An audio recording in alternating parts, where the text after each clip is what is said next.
જો કોઈ પણ તમારી પ્રોપર્ટી, તમારી દુકાન કે મકાન જર્જરિત છે તેને સમૂહ કરાવી આપશું, એટલા માટે તમે અત્યારે ખાલી કરો, આવું કોઈ પણ વ્યક્તિ તમને કહે તો તમારી પ્રોપર્ટી તમે ખાલી કરીને તેને સમૂહ કરાવવા માટે આપતા નહીં. કારણ કે આવી જે ઘટના સામે આવી છે રાજકોટમાંથી, આજે વાત કરવી છે આ જ મુદ્દાની. કારણ કે વકફ બોર્ડની ક્યાંક ને ક્યાંક દાદાગીરી જોવા મળી રહી છે, એ મુદ્દા વિશે પણ વાત કરવી છે. અને બીજી આજના દિવસનો મુદ્દો એ છે, આજના દિવસનો અસામાજિક તત્વોનો આતંક.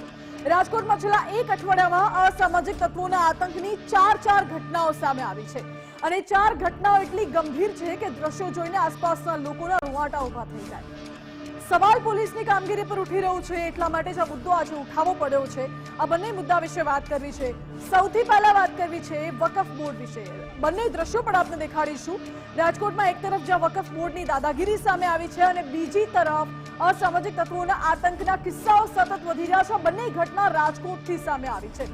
હવે આગામી સમય એ દૂર નથી જ્યારે રાજકોટને પણ એ કહીને સંબોધવું પડશે કે ક્રાઇમ કેપિટલ ઓફ ગુજરાત. જેમ અત્યારે રાજ્યના અન્ય શહેરોમાં જ્યારે ક્રાઇમની ઘટનાઓ સામે આવે છે ત્યારે એ પ્રકારે આપણે કહેતા હોઈએ છીએ, આગામી સમય એ દૂર નથી જ્યારે રાજકોટને પણ એ કહીને સંબોધીશું કે ક્રાઇમ કેપિટલ ઓફ ગુજરાત. બંને દ્રશ્યો આપની સ્ક્રીન ઉપર છે. એક તરફ જ્યાં રાજકોટમાં વકફ બોર્ડની દાદાગીરી જોવા મળી રહી છે, હિન્દુઓની દુકાનો હતી, એ હિન્દુઓની દુકાનો જર્જરિત હતી. એટલે વર્ષો પહેલાની વાત છે કે વકફ બોર્ડે એવું કહ્યું હતું કે આ દુકાનો તમારી જર્જરિત છે એટલે ખાલી કરી દો, એવું કહીને દુકાનો ખાલી કરાવડાવી અને તેની ઉપર કબજો જમાવી લીધો, દબાણ કરી લીધું. અને એ દુકાનો જે આજે હિન્દુઓને પરત મળી છે. હર્ષ સંઘવીએ આ તમામ જે પ્રોપર્ટી છે તે તેમના મૂળ માલિકને પરત અપાવી છે, એવી ઘટના સામે આવી છે. સવાલ અહીં એ ઉઠી રહ્યો છે કે શું આ મુદ્દો ઇન્ટરનેશનલ મુદ્દો બનાવવા માંગે છે વકફ બોર્ડ? તે સવાલ અહીં ઉઠી રહ્યો છે. બીજો મુદ્દો એ છે અસામાજિક તત્વોના આતંકનો મુદ્દો. દિવસે ને દિવસે રાજ્યમાં અસામાજિક તત્વો બેફામ બની રહ્યા છે, બેફામ આતંક મચાવી રહ્યા છે. સરા જાહેર લુખ્ખા તત્વો તલવારો વડે મારામારી કરે છે, તલવારો લઈને ફરે છે, સરા જાહેર દારૂ પીને ડાન્સ કરે છે, નશામાં ધૂત જોવા મળે છે.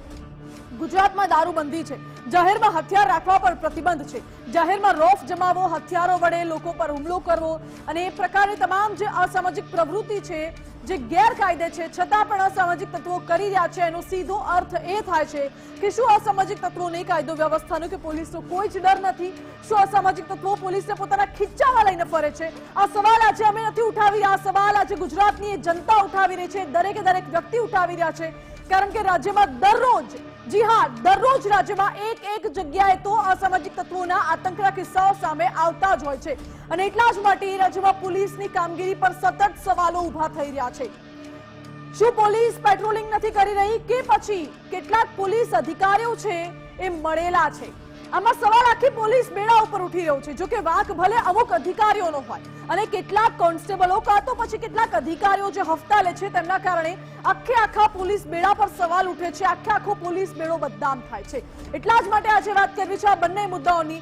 સૌથી પહેલા શરૂઆત કરવી છે વકફ બોર્ડની દાદાગીરીની. કારણ કે વકફ બોર્ડની દાદાગીરીની ઘટના સામે આવી છે રાજકોટથી, જ્યાં હિન્દુઓની દુકાનને વકફ બોર્ડની પ્રોપર્ટી તરીકે દર્શાવવામાં આવી. જી હા, તમારી દુકાન જર્જરિત છે એટલા માટે દુકાન ખાલી કરી દો, આવું કહીને દુકાન વર્ષો પહેલા ખાલી કરાવાઈ હતી.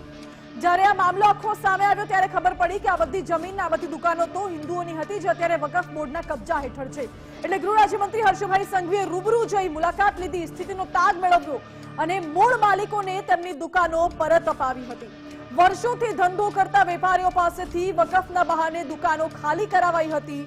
જો કે આટલા વર્ષો બાદ અચાનક વકફને પોતાની માલિકી કેમ યાદ આવી તે પણ સવાલ અહીં ઉઠી રહ્યો છે. અને શું આ મુદ્દાને વકફ બોર્ડ ઇન્ટરનેશનલ મુદ્દો બનાવવા માંગે છે, પણ સવાલ અહીં ઉઠી રહ્યો છે.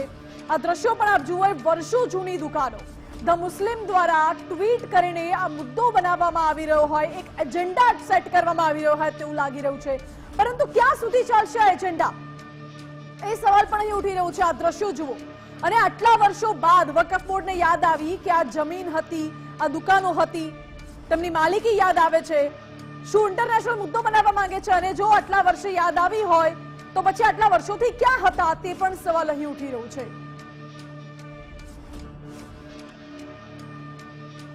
આ દ્રશ્યો આપ જોઈ રહ્યા છો, સવાલો અનેક ઉઠી રહ્યા છે. મારી સાથે ગૌતમ ભેડા લાઈવ જોડાઈ ગયા છે.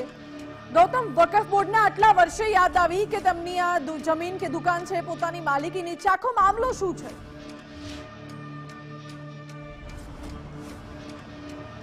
હજી ચોક્કસ રાજકોટના જે દાણાપીઠ વિસ્તાર છે તેમાં આ ઘટના બની હતી કે જેમાં જે વકફ બોર્ડની જે જગ્યા જે બોર્ડ છે તેમના દ્વારા એવું કહેવામાં આવ્યું વેપારીઓને કે આ જગ્યા વકફ બોર્ડની છે તેની નોટિસ આપીને સીધો જ સામાન છે તે બહાર ફેંકી દેવામાં આવ્યો હતો. થોડા દિવસ પહેલા મોડી સાંજે આ ઘટના બની હતી, લગભગ 6-7 વાગ્યા બાદ, કે જ્યારે નિયમ એવો હોય છે કે જ્યારે તમે તમારી માલિકી દર્શાવી રહ્યા છો, કદાચ તમારી માલિકીની જગ્યા હોય તો પણ તમે કોઈ પણ વ્યક્તિનો સામાન છે તે બહાર ન ફેંકી શકો. પરંતુ આ ઘટના રાજકોટમાં બની હતી કે જેમાં વેપારીઓનો સામાન છે તે બહાર ફેંકી દેવામાં આવ્યો અને સીધો જ કબજો મેળવી લેવામાં આવ્યો હતો. જોકે ત્યારબાદ પોલીસ દ્વારા સમગ્ર મામલે પોલીસ ફરિયાદ નોંધવામાં આવી હતી અને ત્યારબાદ જે સ્થાનિક જે વેપારીઓ છે તેમની સાથે જે ગૃહમંત્રી છે હર્ષ સંઘવી તેમના દ્વારા મુલાકાત પણ કરવામાં આવી હતી અને આ જે જગ્યાએ ઘટના બની હતી ત્યાંની પણ તેમણે વિઝિટ કરી હતી. પરંતુ ત્યારબાદ હવે આ મુદ્દો છે તેને હવે આંતરરાષ્ટ્રીય કક્ષાએ લઈ જવામાં માંગતા હોય એ પ્રકારની ઘટના સામે આવી છે, કેમ કે મુસ્લિમ દ્વારા જે આ પોસ્ટ મૂકવામાં આવી છે ને તેમાં રાજકોટનો મુદ્દો છે તેને સામેલ કરવામાં આવ્યો છે કે રાજકોટમાં જે વકફ બોર્ડની પ્રોપર્ટી છે, ખરેખર જો વકફ બોર્ડની પ્રોપર્ટી હોય તો પણ તેમને અગાઉ નોટિસ આપવાની હોય છે અને નોટિસ બાદ આ જગ્યા છે તે ખાલી કરવા માટેનો સમય આપવાનો હોય છે. પરંતુ આ જે જગ્યા છે તે વર્ષોથી જે હિન્દુ વેપારીઓ છે તે પાઘડી સ્વરૂપે વાપરી રહ્યા છે, એટલે નિયમ પ્રમાણે વકફ બોર્ડની છે કે નહીં તે પણ હજુ શંકાના દાયરામાં છે આ જગ્યાઓ. અને હવે જ્યારે અચાનક જ વકફ બોર્ડને યાદ આવ્યું કે આ જગ્યા અમારી છે ને આ રીતે વેપારીઓ સાથે દાદાગીરી કરવામાં આવી અને ત્યારબાદ પોલીસ ફરિયાદ નોંધવામાં આવી હતી ને હવે આ મુદ્દો છે તેને આંતરરાષ્ટ્રીય કક્ષાએ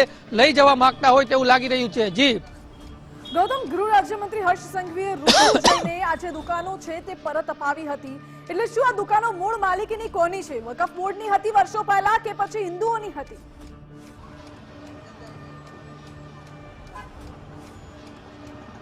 વકફ બોર્ડ છે તેમના દ્વારા એવો દાવો કરવામાં આવી રહ્યો છે કે આ જગ્યા છે તે વકફ બોર્ડની છે, પરંતુ હજુ સુધી આ બાબતે કોઈ પણ જે વકફ બોર્ડ છે તેમના દ્વારા કોઈ ખુલાસાઓ કરવામાં નથી આવ્યા કે આ બાબતના કોઈ ડોક્યુમેન્ટ નથી બતાવવામાં આવ્યા કે આ જગ્યા છે તે વકફ બોર્ડની જ છે. અને જો બીજી બાજુ હિન્દુ વેપારીઓની જો વાત કરવામાં આવે તો એવું કહી રહ્યા છે કે આ જે દુકાનો છે ત્યાં તેઓ વર્ષોથી પેઢી સ્વરૂપે ભાડું આપી અને વેપાર કરી રહ્યા છે. અચાનક જ વકફ બોર્ડને કેમ યાદ આવ્યું કે આ જગ્યા અમારી છે અને જો યાદ આવ્યું અને કદાચ વકફ બોર્ડની છે તો પણ આ પ્રકારે ખાલી કેમ કરાવવામાં આવી રાતોરાત ને આ પ્રકારે સામાન કેમ બહાર ફેંકવામાં આવ્યો ને આ મામલાને લઈને પોલીસ ફરિયાદ નોંધવામાં આવી છે અને પોલીસ આ સમગ્ર મામલે તપાસ કરી રહી છે કે માલિકી કોની છે. જી બિલકુલ, એટલે અત્યારે અસમંજસ સવાલ પણ ઉઠી રહ્યો છે. ધ મુસ્લિમે ટ્વીટ કરી અને મુદ્દો બનાવવાનો એજન્ડા પણ પ્રયાસ કર્યો હોય, પરંતુ સવાલ એ છે કે શું ઇન્ટરનેશનલ મુદ્દો બનાવવા માંગે છે વકફ બોર્ડ?